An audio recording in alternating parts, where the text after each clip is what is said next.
Olá, meus queridos irmãos e irmãs, sejam todos bem-vindos e bem-vindas à nossa aula de Catecismo da Igreja Católica. Jesus ensina a orar. Página 671, estamos no número 2610. Jesus nos ensina a orar. Pelo sinal da Santa Cruz, livra-nos Deus nosso Senhor dos nossos inimigos. Em nome do Pai, do Filho e do Espírito Santo. Amém. Que o Deus de toda consolação, que quer salvar todo ser humano, esteja convosco. Bendito seja Deus que nos reuniu no amor de Cristo. Boa noite a todos e a todas. Então pegue o seu catecismo da Igreja Católica. Também pegue a sua Bíblia para conferir as citações bíblicas, né? Lembrando que estamos na quarta parte do Catecismo que fala sobre a oração. Já vimos todo o contexto do Antigo Testamento, não é? A oração em Abraão e Jacó, a oração em Noé, a oração em Moisés, a oração em Davi, a oração em Elias, a oração nos Salmos. Estamos agora no tempo da plenitude, na nova aliança, a oração, não é? Jesus que ora, Jesus que... Então estamos no número 2610, que diz assim: assim como Jesus ora ao Pai e dá graças antes de receber seus dons, ele nos ensina essa audácia filial. Interessante, não é? O Catecismo da Igreja Católica diz que a oração é uma audácia de filho, uma ousadia de filho. Somente os filhos de Deus ousam orar, ousam pedir, não é? Assim como o Pai, veja, como o Pai me amou, assim também eu vos amei. Tudo quanto suplicardes e pedirdes, crede que já recebestes. Evangelho de Marcos, capítulo 11, versículo 24. Tudo é possível para quem crer. Marcos 9, 23. Com uma fé que não hesita, tal é a força da oração. Se por um lado Jesus se entristece pela falta de fé de seus parentes, Marcos 6, 6, e pela fraqueza na fé de seus discípulos, por outro lado, fica admirado com a grande fé do centurião romano e da cananeia. Esses contextos, biblicamente, nós já sabemos. Jesus não pôde ali fazer muitos milagres por causa da fé deles. Na sinagoga de Nazaré, entre os seus familiares. Os discípulos, Jesus dizia, não é? Homens fracos na fé. Veja, lá o centurião que disse: Senhor, não sou digno que entreis em minha morada, mas dizei uma palavra que meu servo ficará curado. E aquela cananeia, a mulher que disse: mas os cachorros se alimentam das migalhas que caem da mesa dos seus donos, dos seus senhores. Esse é o contexto bíblico. 2611. A oração de fé não consiste apenas em dizer Senhor, Senhor, mas em levar o coração a fazer a vontade do Pai. Vejam, e aqui é interessante, não é? Porque Mateus capítulo 7, versículos de 21, coloca nesse contexto. Nem todos aqueles que dizem Senhor, Senhor, entrarão no reino dos céus. Não é? Vocês me louvam com a boca, mas o coração de vocês estão longe de mim. Ou seja, não obedecem, não têm um coração vigilante. Jesus convida os discípulos a terem, na oração, a preocupação de cooperarem com o plano divino. de fato, né, Mateus capítulo 9, versículo 38, Lucas 10, versículo 2, João 4, versículo 34, nos convida a estarmos abertos ao reino de Deus como uma criança. Quem não acolhe uma criança, veja, não acolhe o reino de Deus. Quem não tiver um coração de criança, né, não poderá entrar no reino dos céus. Essa abertura, não é? Que na verdade é uma entrega total nas mãos do Senhor. 2612. Em Jesus o reino de Deus está próximo. Olha que maravilha. E o próprio Jesus diz isso em Marcos capítulo 1, versículo 15. O reino de Deus está próximo de vós. O reino de Deus já chegou. E convoca a conversão e a fé, como também a vigilância. Na oração, o discípulo vigia atento àquele que é e que vem, na memória de sua própria vinda, na humildade da carne e na esperança de sua segunda vinda na glória. Marcos capítulo 13, Lucas capítulo 21, versículos de 34 a 36. Em comunhão com o Mestre, a oração dos discípulos é um combate, e é vigiando na prece que não se cai em tentação. Lucas 22, versículo 40 e depois 46. Veja, é justamente isso. O apóstolo Pedro diz: resistir ao diabo e ele fugirá de vós. E qual é o grande meio de resistência para ele fugir, deixar de tentar? É a oração. Né? É a perseverança na oração. As tentações vêm, mas vão. Não é? E você está combatendo na oração o tempo todo e todo o tempo. Vamos avante. 2613. 3 parábolas principais sobre a oração nos são transmitidas por São Lucas. Vamos ver agora essas 3 grandes parábolas. Talvez a gente não tenha isso na cabeça, mas a leitura do catecismo não precisa de muitas explicações, porque ela, veja, o catecismo já é uma exegese da Bíblia, já é uma interpretação, um magistério, é pensando aqui as Sagradas Escrituras. Deu para entender? E por isso que precisa de poucas explicações.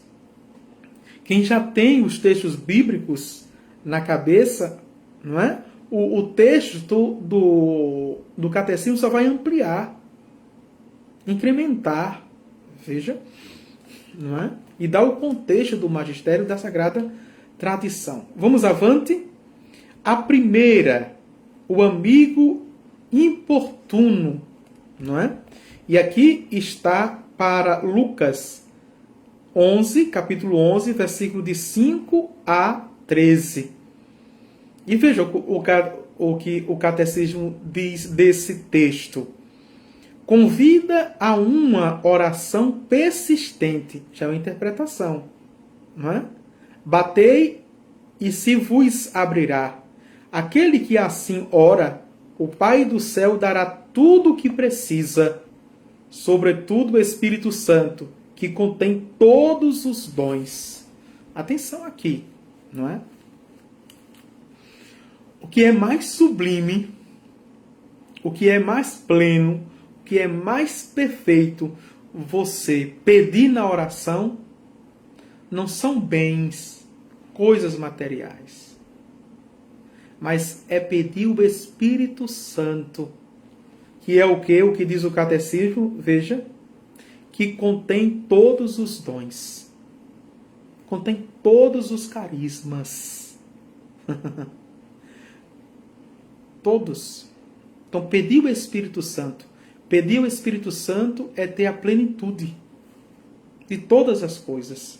A plenitude da saúde, a plenitude da segurança, a plenitude da vida, da felicidade. Veja, a longevidade, a qualidade de vida, o bem-estar.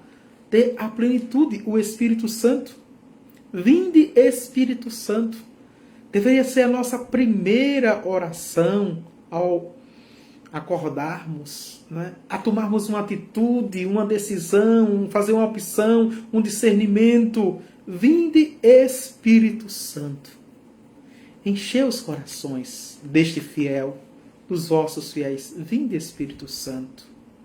Durante, né?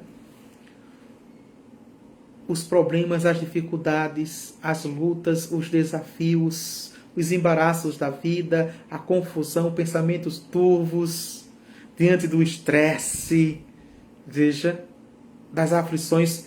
Vinde, Espírito Santo. Nós chamamos do Espírito Santo que é consolador, o Espírito Santo que é o doce hóspede da paz, o Espírito Santo que é brisa suave, veja. Agora é interessante. Me veio agora.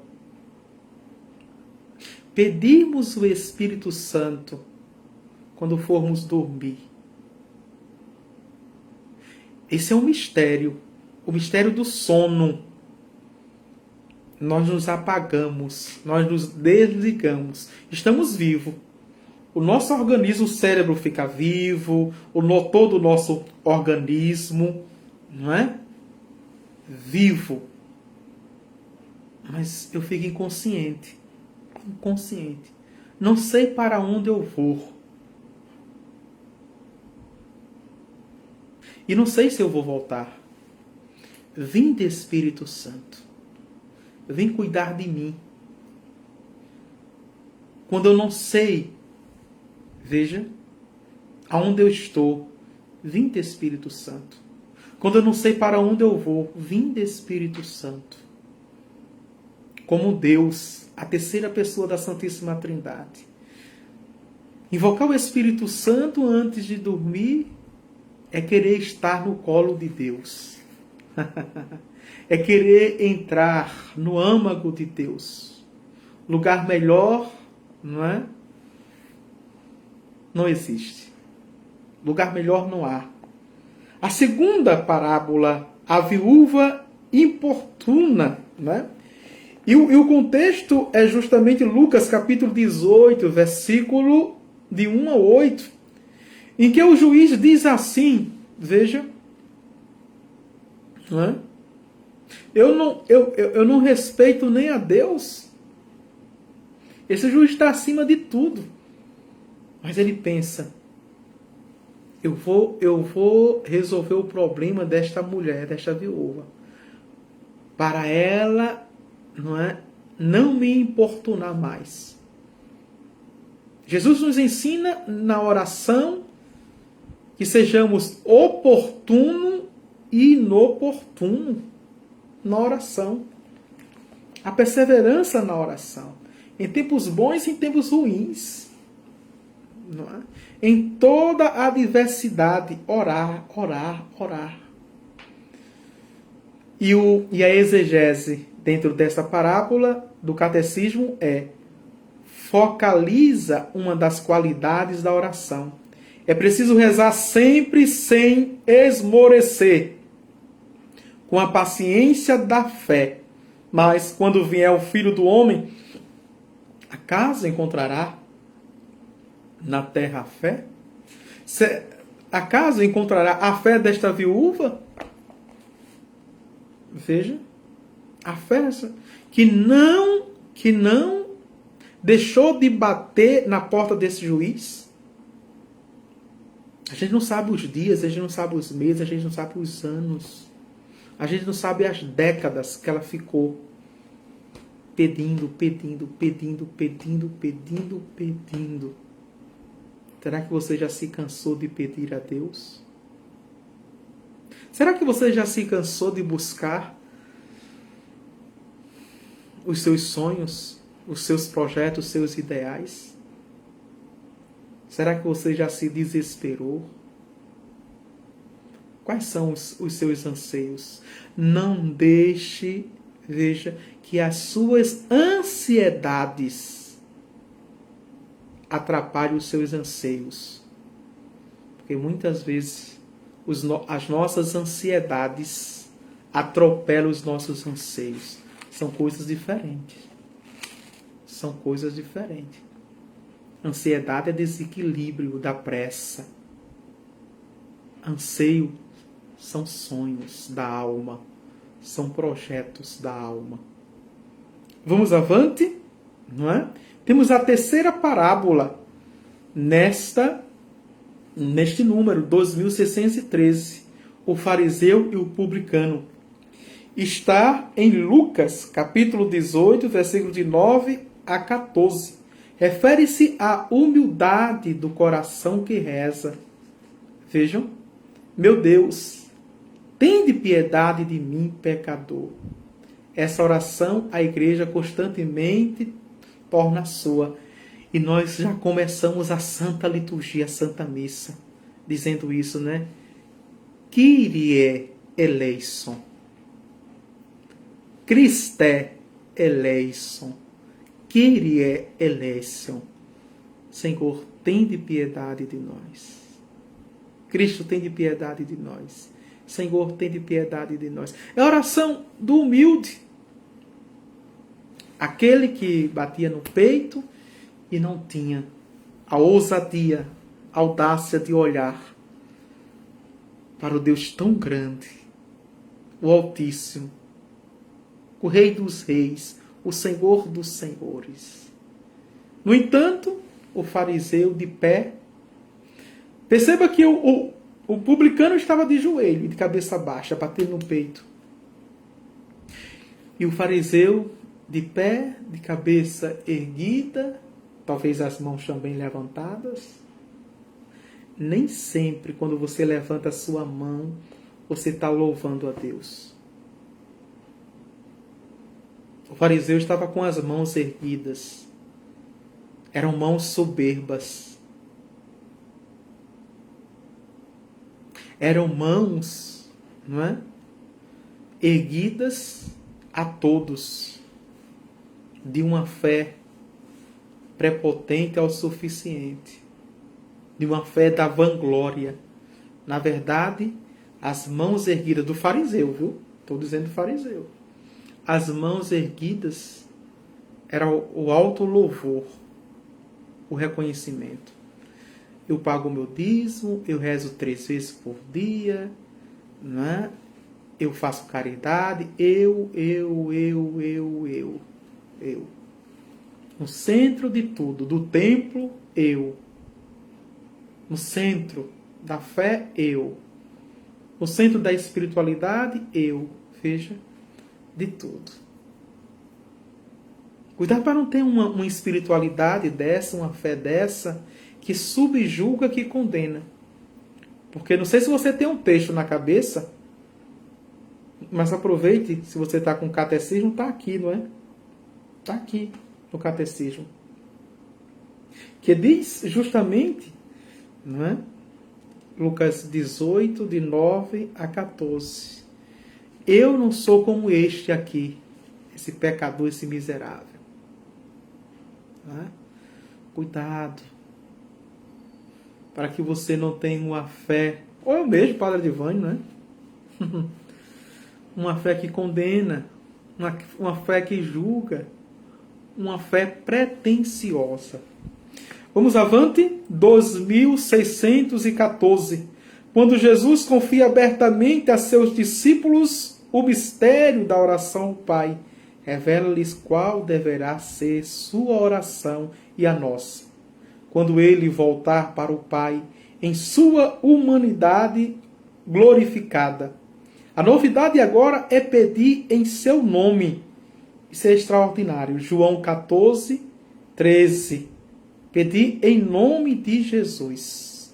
A fé nele introduz os discípulos no conhecimento do Pai, porque Jesus é o caminho, é a verdade e a vida. João 14, 6. A fé produz seus frutos no amor. Guardar sua palavra, seus mandamentos. Permanecer com ele no Pai, que nele nos ama a ponto de permanecer em nós. Nessa nova aliança, a certeza de sermos ouvidos em nossos pedidos se fundamenta na oração de Jesus. João 14, versículos de 13 a 14. E nós vamos ver a oração de Jesus. Não é? Jesus que nos ensina a orar. Jesus que ora, Jesus que nos ensina a orar. E Jesus nos ensinou não apenas uma fórmula de oração. Vamos ver o Pai Nosso como uma oração, não é, plena. Veja. Mas Jesus nos ensina a orar da forma que Ele pensa.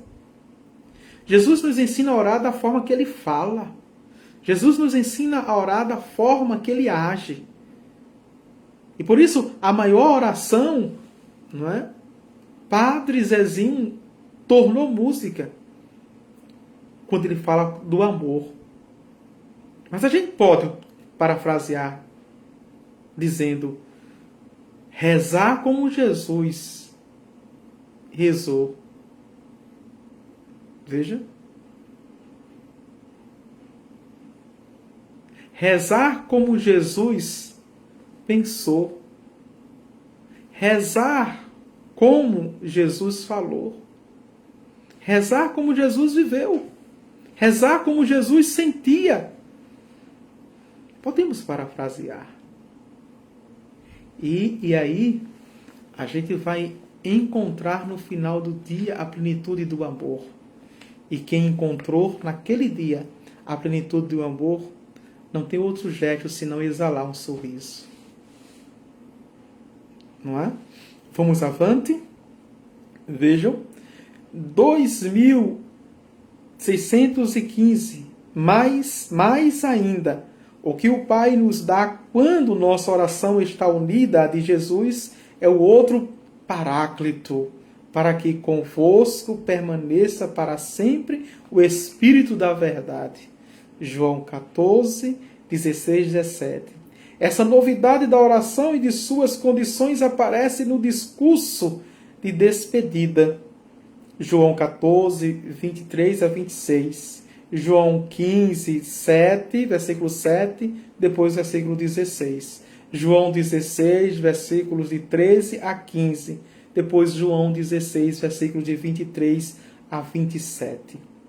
No Espírito Santo, a oração cristã é comunhão de amor com o Pai. Não apenas por Cristo, mas também dele.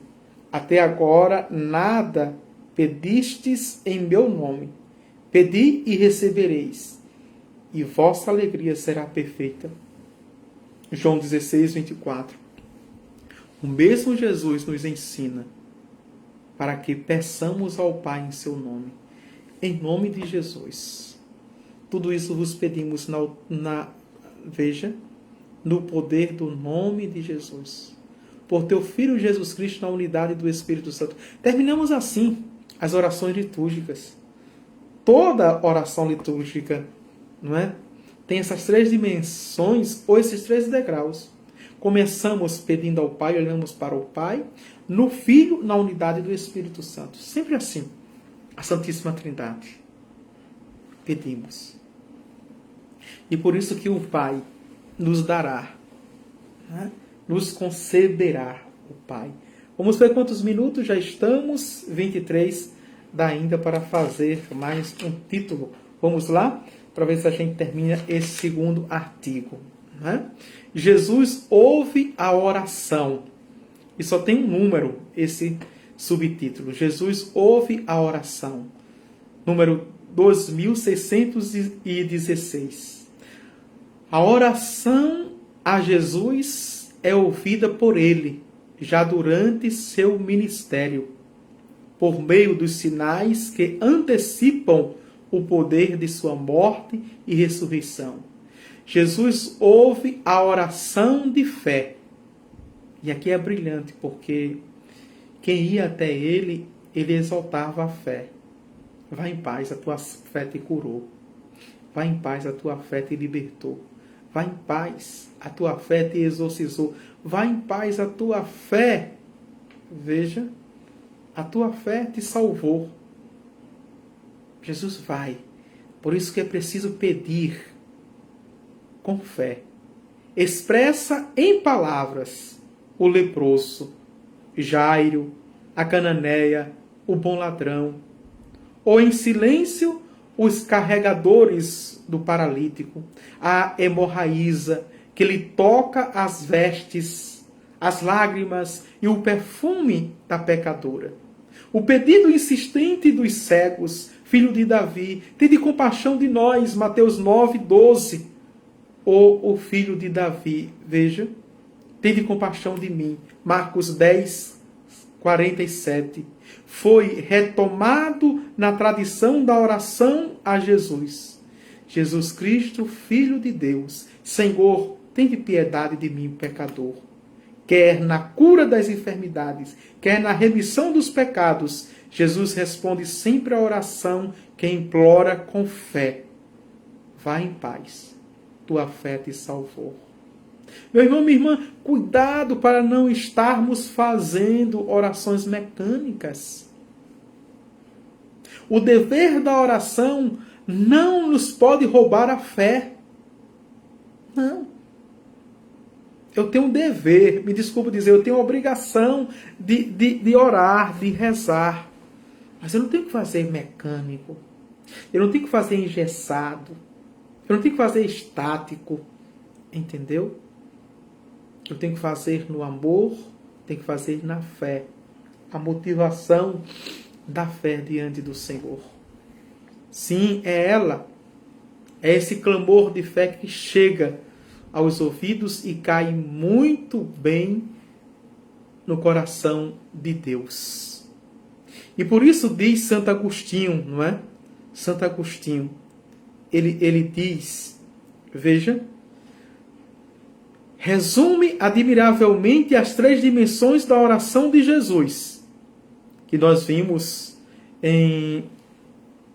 ou iremos ver no número 2667. Ele ora por nós como nosso sacerdote, ora em nós como nossa cabeça, e a ele sobe nossa oração como ao nosso Deus. Reconheçamos, pois, nele os nossos clamores, e em nós os seus clamores. Que maravilha, né? Vou repetir esse texto de Santo Agostinho, que é uma síntese maravilhosa. Veja, Santo Agostinho resume admiravelmente as 3 dimensões da oração de Jesus. Quando diz, ele ora por nós como sacerdote, intercessor ao Pai. Ora em nós como nossa cabeça. Quando nós rezamos, Jesus está dentro de nós. É ele que ora. Maravilha, né? E eu sempre, veja, projeto isso, associo isso à Santa Liturgia, à missa. Por quê? Porque é Cristo sacerdote, é Cristo que ora ao Pai na Santa Missa. E a Ele sobe nossa oração como ao nosso Deus. Reconheçamos, pois, nele os nossos clamores e em nós os seus clamores. Vamos para o segundo, mais um título. A oração da Virgem Maria. Vamos aprender agora com Nossa Senhora. Oração da Virgem Maria. 2617. A oração de Maria nos é revelada na aurora da plenitude dos tempos. Logo cedinho, né? Na aurora da plenitude dos tempos. Ela é a estrela d'alva, que anuncia a aurora, viu? A estrela d'alva. Antes da encarnação do Filho de Deus e antes da efusão do Espírito Santo, sua oração coopera de maneira única com o plano benevolente do Pai, na anunciação para a concepção de Cristo. Quem diz isso é Lucas, capítulo 1, versículo 38.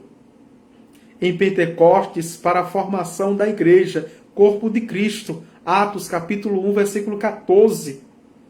Na fé de sua humilde serva, o dom de Deus encontra o acolhimento que esperava desde o começo dos tempos. Aquela que o Todo-Poderoso tornou cheia de graça, responde pela oferenda de todo o seu ser. Eis aqui a serva do Senhor, faça-se em mim segundo a tua palavra. Fiat. Esta é a oração cristã. ser todo dele, porque ele é todo nosso. Não é? Porque ele é todo nosso. Porque ele se deu todo a nós. Todo nós. E o apóstolo Paulo vai dizer isso, né? Vai dizer isso. 2618. O Evangelho nos revela como Maria ora, intercede na fé. Em Caná, vai colocando as intercessões, os momentos, as ocasiões que ela intercede por toda a igreja, que ela intercede particularmente e intercede por nós. E aqui é João capítulo 2, versículo de 1 a 12, bodas de Caná, todo já sabemos, né? A mãe de Jesus pede a seu filho pelas necessidades de um banquete de núpcias, sinal de outro banquete, o das núpcias do Cordeiro, que dá seu corpo e sangue a pedido da igreja, sua esposa. Veja só, o Catecismo da Igreja Católica está dizendo que este texto aqui, da boda de Caná, aponta para a Eucaristia. Vejam só, que maravilha. É na hora da nova aliança, ao pé da cruz, que Maria é ouvida como uma mulher, a nova Eva, a verdadeira mãe dos vivos. A ave, Eva, não é? E mulher quer dizer mãe dos viventes. É a tradição aqui, não é? E essa tradição é certíssima. Aos pés da cruz, João capítulo 19, versículos, vejam, de 25 a 27. E o último número desse artigo 2, 2619. Por isso, o Cântico de Maria, Lucas capítulo 1, versículos 46 a 55, que Maria é ouvida, aliás, o Magnificat latino ou o Melgalinário bizantino, é ao mesmo tempo o cântico da Mãe de Deus e o da Igreja, cântico da Filha de Sião e do novo povo de Deus, cântico de ação de graças pela plenitude de graças distribuídas na economia da salvação, cântico dos pobres, cuja esperança é satisfeita pela realização das promessas feitas a nossos pais, em favor de Abraão e de sua descendência para sempre. É Nossa Senhora, grande intercessora, não é? Perceberam uma coisa? Na nova aliança, veja só, logo depois de Jesus, o catecismo coloca Maria. Não coloca os apóstolos. Percebeu? Não coloca São Paulo. Não coloca os mártires. Nenhum outro santo. Na forma hierárquica, depois de Jesus, que é o único intercessor entre os homens e Deus, coloca Nossa Senhora, que intercede entre os homens e Jesus. É hierarquia. E nós temos que respeitarmos esta hierarquia. Por isso, veja, para chegar direto a Jesus tem que ser muito bom. Muito bom mesmo. Não são todos que chegam a Jesus. Mas se você é consciente que é pecador, que é frágil e quer chegar a Jesus, peça a mãe. Peça a Nossa Senhora. Ela sabe agradar a Ele, ao Filho. Não é? E ela vai apresentar. Ela vai apresentar, não é? Com tantos argumentos e justificativas que Jesus nos acolhe. Nos acolhe. Por causa da mãe. Por causa de nossa mãe. Vamos para o resumo e aí terminar, porque não é? Já 34 minutos. O resumo, que é a síntese deste segundo artigo 2620. No Novo Testamento, o modelo perfeito da oração encontra-se na prece filial de Jesus. Feita muitas vezes na solidão, no segredo, a oração de Jesus implica uma adesão amorosa à vontade do Pai até a cruz e uma confiança absoluta de seu ouvido. 2621. Jesus ensina seus discípulos a orar com um coração purificado, uma fé viva e perseverante, uma audácia filial. Incita-os à vigilância e convida-os a apresentar a Deus seus pedidos em seu nome. Jesus Cristo atende pessoalmente às orações que lhes são dirigidas. E por fim, o número 2622, a oração da Virgem Maria, em seu Fiat, que é sim, né?